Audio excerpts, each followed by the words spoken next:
Olá pessoal, tudo bem? Edu Pedrosa, do canal Ideias Diversas.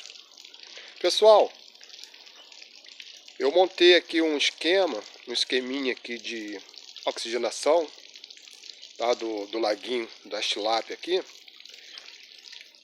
E comprei uma bombinha sapo, tá? Criei essa cúpula aqui, ó, tá? De concreto, tá? O que eu fiz, pessoal? Fiz uma forma, tá? Eu achei uma folha bem grande, uma folha, tá? De uma árvore, perto da minha casa aqui. E criei uma forma. E fiz essa forma aqui, ó. Tá vendo? Pra fazer uma espécie de um caimento de água, né? Tipo quase um chafarizinho assim, para enfeitar, tá?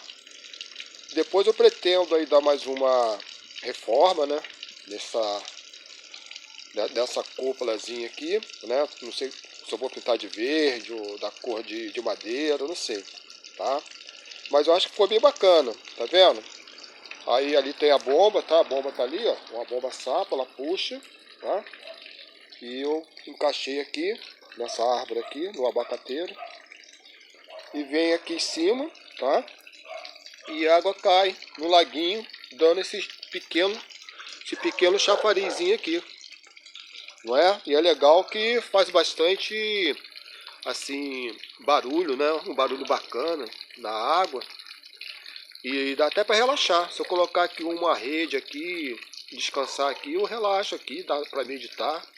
De vez em quando eu faço isso. Eu pego a cadeira, fico aqui ao lado aqui, fico em silêncio e fico meditando, só ouvindo esse barulho relaxante da queda da água. Não é bacana, pessoal?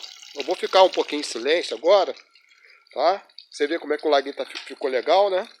As plantas também desenvolveram bastante, tá vendo? Multiplicaram. Tá? Eu coloquei bem umas 10 plantas dessa aí de início, vocês podem ter até visto nos vídeos anteriores. E agora como é que elas já estão?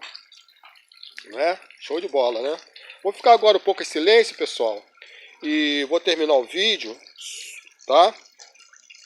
Aí vocês ficam aí ouvindo esse barulho fantástico, relaxante, pode meditar, que faz muito bem para a nossa alma, para o nosso espírito, né? E se você estiver estressado com algum problema, você pode estar relaxando aí, meditando com esse barulho dessa água caindo aqui no laguinho, tá? Valeu, até o próximo vídeo. Se inscreva no canal, tá? Dá um like e compartilha para mais pessoas, pessoal, esse vídeo. Valeu? Vou ficar em silêncio um pouco e tô terminando aí. Tchau, tchau. Até mais.